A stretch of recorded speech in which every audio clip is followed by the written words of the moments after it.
le haven hi ni somni pariat zingania ni somni pasari khan thin hawin kan game out via tian kholo wara ni somni pariat chote kan e kham nuin tlang hi kan lon kan chak e ma kan pali hian kan kalfala chuan pathum kho ten ta ron chhowe pelo pathum an om boka tian kan mungin tlang chi pa kan thleng chawa a chho lampang jo ha thla khop me chun tuna hian chuk lampang kan nei le ta a thin te kan nong mi hi bena ania somni le Привет.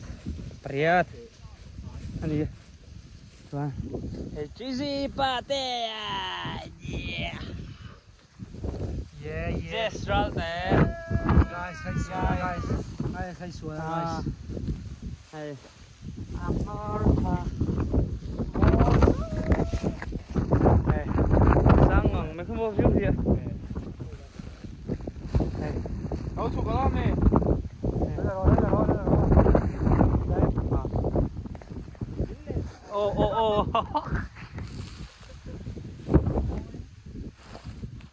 môi mua nụ không mấy Christmas rồi cả thở chân mơ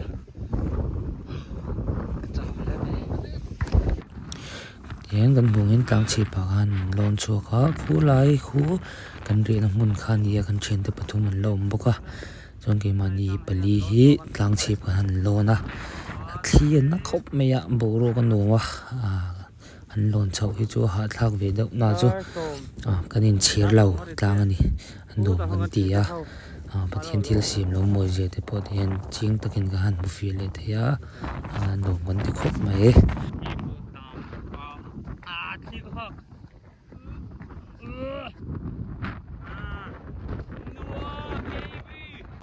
Thian kan ri na mun lampang kan pan thale to dona chuk lampang chu a oi ve wa den ve chu ka ma sang le chun te hirin nai tak hin an hoya ko kan mo kan to thangal per pur me ni mo liam put me ting le hun ni hoi ve chuk lampang chu den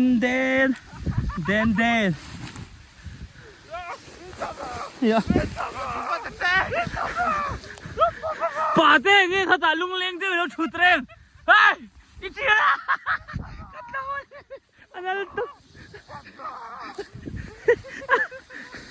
Anna Cairo you का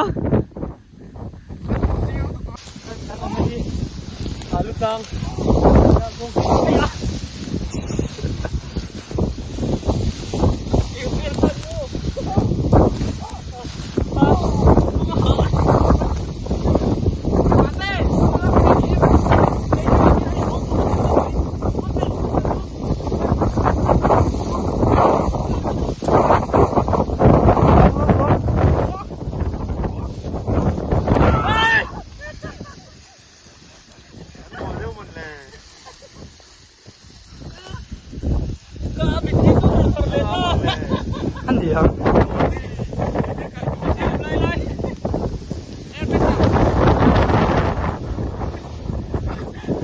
Lamula.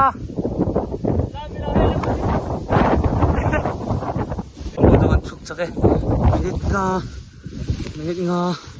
Po kan mang tingmang nawe. Tlang chip no to. An lo kam le to ni no me. Thang an lo kam china. Oh. Lai tlang a hin ni mol pakhat ku. Au chim le. A thang bak sia.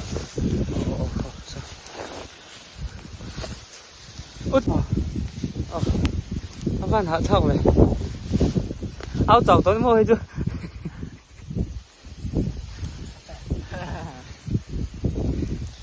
khu gần tên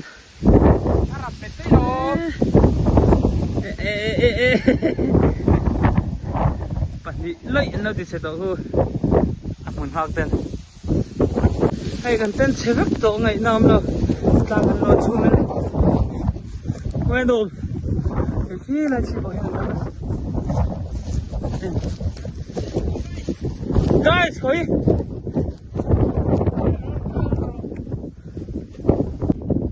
vuel tut nghe nắng lùm nó sao không có hay phải về đấy nu lắm tút này ê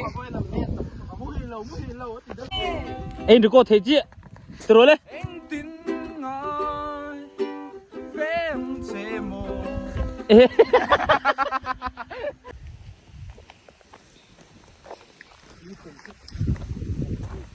wow antenna dấu thấy chị đại đôn wow nôm mẹ là tóc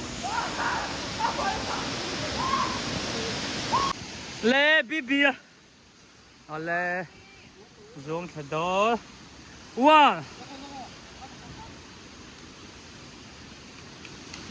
anh nuôi ham biếng rồi yes baby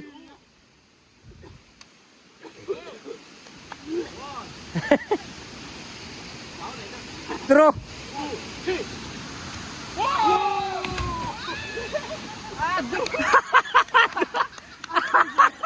aduh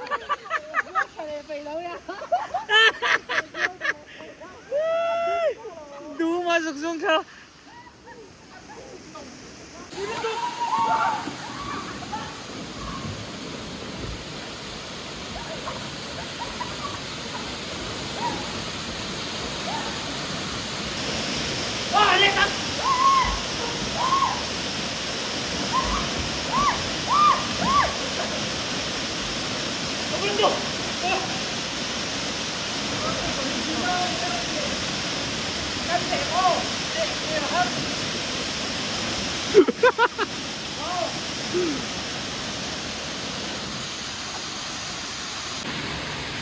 vật viếng mà xe là hành chính lệ nghe ở là hành tháo đủ các em tiếng tùy nha tháo đến bằng dùng mô ập sập là vì hình xì lá xe gần đây phút đến được theo mình tháo nhiều ấy thì là cho một cái về phá thành nó sẽ từ gia đình anh em phải tọa tầm đối uốn ở chỉ cùng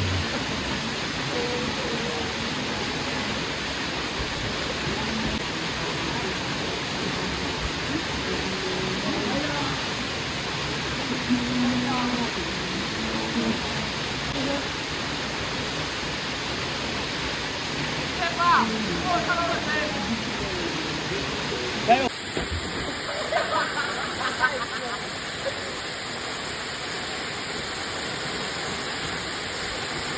cho kênh Ghiền Mì Gõ để không bỏ lỡ